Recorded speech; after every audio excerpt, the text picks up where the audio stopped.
Hello students, let us hope you all are fine and safe. We will see some important points related to resistance and resistivity.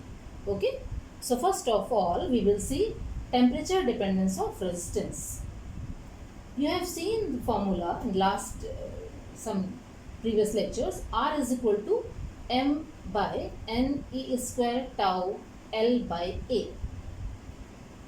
So this resistance R depends upon number density, electron density, and average relaxation time tau. R is inversely proportional to N and tau. In case of metals, as temperature increases, the atoms or ions, you can say, they start vibrating with larger amplitude. So thermal velocity increases and this tau decreases. Okay, number density do not have any change, has any change. So as tau decreases, R increases, resistance increases. Okay, we can write formula for resistance at temperature T like this: RT is equal to R0 1 plus alpha T, where R0 is resistance at temperature, we can say 0, and at temperature T it becomes RT. Here alpha is temperature coefficient of resistance. This formula is just like you have seen in chapter thermal expansion. Okay, these are coefficients of expansion. Okay, so we can write like this also. We can get the value of alpha from this equation, this formula. RT is equal to R0 plus R0 alpha T, or R0 alpha T is equal to RT minus R0, or alpha is equal to RT minus R0 upon R0 into T. You can define alpha from this equation. Okay, like alpha is equal to, that is temperature coefficient of resistance is equal to change in resistance per unit original resistance per degree centigrade or per Kelvin. Okay, unit of alpha is per degree centigrade or per Kelvin. For metals, alpha is positive. It means as temperature increases, R increases, resistance increases. Okay, but in case of insulators and semiconductors, alpha is negative. As temperature increases, resistance decreases in case of insulators and semiconductors. So this is about resistance. Now come to temperature dependence of resistivity. Resistivity rho is equal to m upon n e square tau. You can see from this formula, this is rho, resistivity, specific resistance. Okay, so again resistivity is inversely proportional to number density and relaxation time. For metals, as temperature increases, resistivity increases. Reason is same as explained in case of this. Number density do not change appreciably. Okay, but tau decreases. As tau decreases, resistivity increases. Okay, we can write formula for resistivity like this: rho t is equal to rho 0 1 plus alpha T minus T0. This is change in temperature. Okay, so alpha is equal to rho T minus rho 0 divided by rho 0 T minus T0. You can say like this is fractional change in resistivity per unit temperature, per degree centigrade or per Kelvin. Alpha is positive for metals in case of resistivity also, and it is negative for semiconductor and insulator. Here this alpha is temperature coefficient of resistivity. Okay, now let us see some graphs related to resistivity and temperature. In case of metals, you see this graph, metals are having very low resistivity of the order of 10 to the minus 8 ohm meter. Okay, and at lower temperature, metal has very small resistivity. It has some resistivity, and at low temperature, this graph is not linear. You see some variation. Okay, it shows some temperature dependence. Resistivity of metals shows some temperature dependence. It changes with change in temperature. This is a graph for metal copper.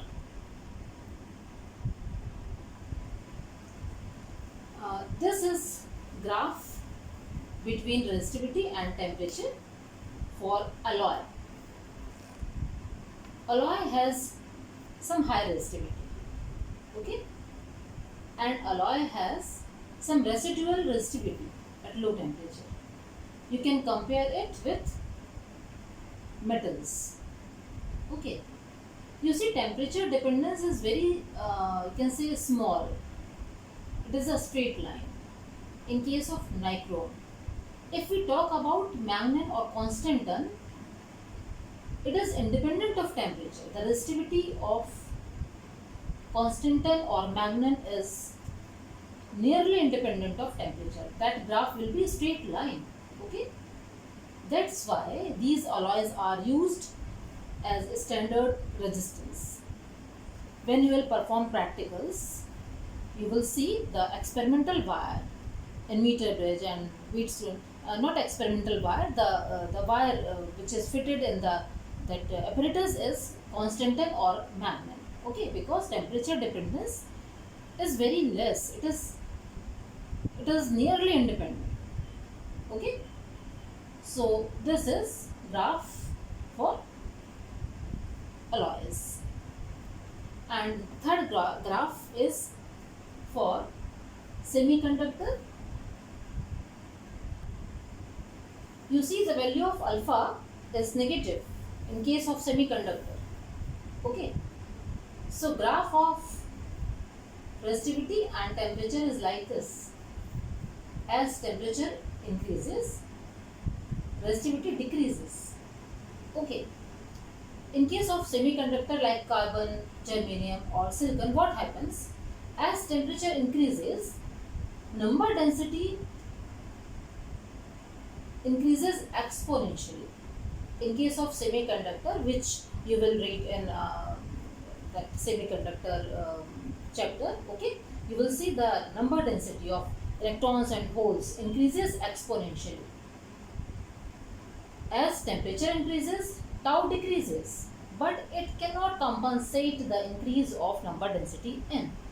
So it causes the decrease. You see the formula, it causes the decrease in the resistivity. Okay, this happens in case of insulators also. Insulators also have negative value of alpha. Okay, next, if we talk about electrolyte, so in case of electrolyte, if temperature increases, interionic attraction decreases due to rise in temperature. Viscous force also decreases. As a result, drift velocity of ions increases, and the relaxation time also increases. This increases. So the resistivity of electrolyte decreases as temperature increased. Okay, so this is about some graphs. Okay, these graphs may be asked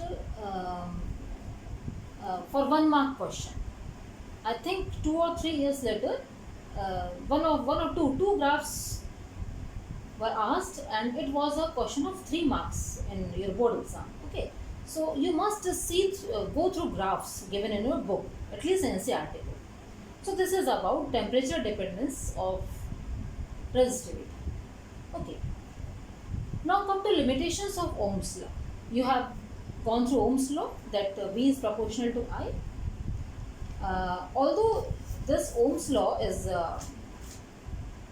valid for a large type of you can say materials, okay, but there are some devices, some material which do not obey Ohm's law. These are called non-ohmic devices, okay.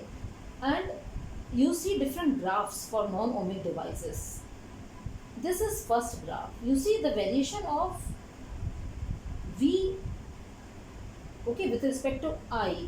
This is variation, okay. If it obeys Ohm's law, it should be a straight line, but it is not a straight line, it is varying.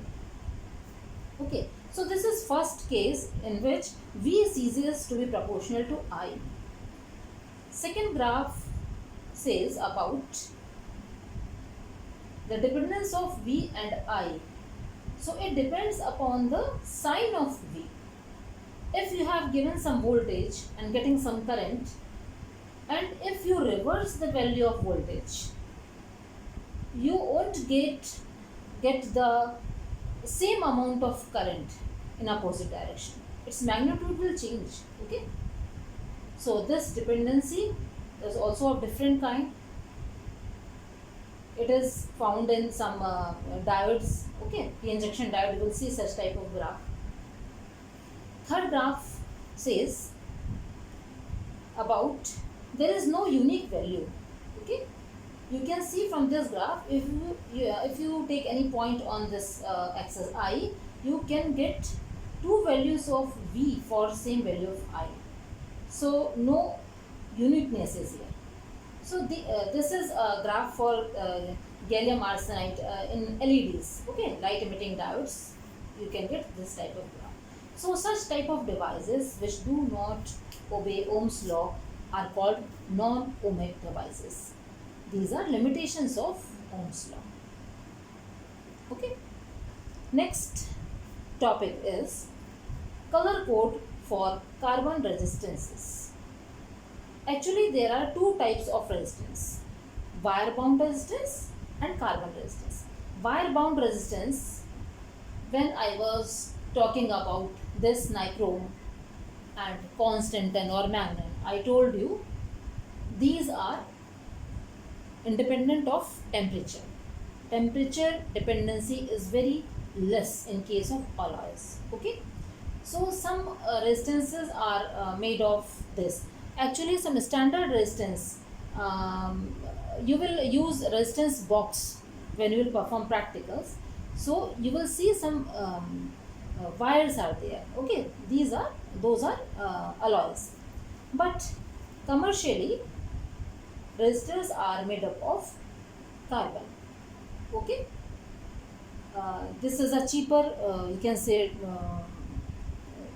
cheaper way of getting resistance, but it is made by molding carbon into a cylindrical pattern, okay, in cylinder, with wire leads for connection at both ends, and this is encased in a porcelain, ceramic or plastic chip, you can say, okay. So to get its value, some indications are there, some printing are there. You can get the value of resistance and its accuracy by finding the value of these color codes. Some color codes, colors strips are there, okay. So to remember that color code, you can go through a sentence. You can by heart that sentence, that B.B. Roy of Great Britain has very good wife. She wears gold silver necklace, okay. By using this sentence, you can remember the color code, okay. This is black, brown, red, orange, yellow, green, blue, violet, grey, white, and these three are for accuracy: gold, silver and no color, okay. If golden color is there, accuracy is 5%, is 10%, and no color is 20%. Okay, and these are multipliers. So how we get the value of resistance? If you see some strips on that resistance, first strip gives you first significant figure. First color will give you first significant figure. Second strip will give you second significant figure. And third strip will give you the number of zeros following those two significant figures. Means that is multiplier, you see. And the last color, last line gives you accuracy. So you have to start from the other end where the golden, silver, or you can see no color is there. Okay, maybe without color. Okay, so you have to start from other end. We have taken an example. If A is yellow, B is violet, C is brown, and R is gold. So what will be the value of this resistance? So yellow is first significant figure. Yellow is 4, you see, it is 4, it is first significant figure. Second is violet. Violet is having number 7, this is second significant figure. Third is brown. This is brown. Okay, first is black, this is brown. So its multiplier is 10 to the power 1. So into 10 to the power 1 means 1 0 will be there after these two significant figure. Its value will be 470 ohms. Okay. And the fourth step was of golden color. So its accuracy is plus minus 5%. Okay. In this value 470 you will add or subtract 5% of 470. So this will give you exact value of this resistance. So this is all about today's class. Okay, we will see in next class.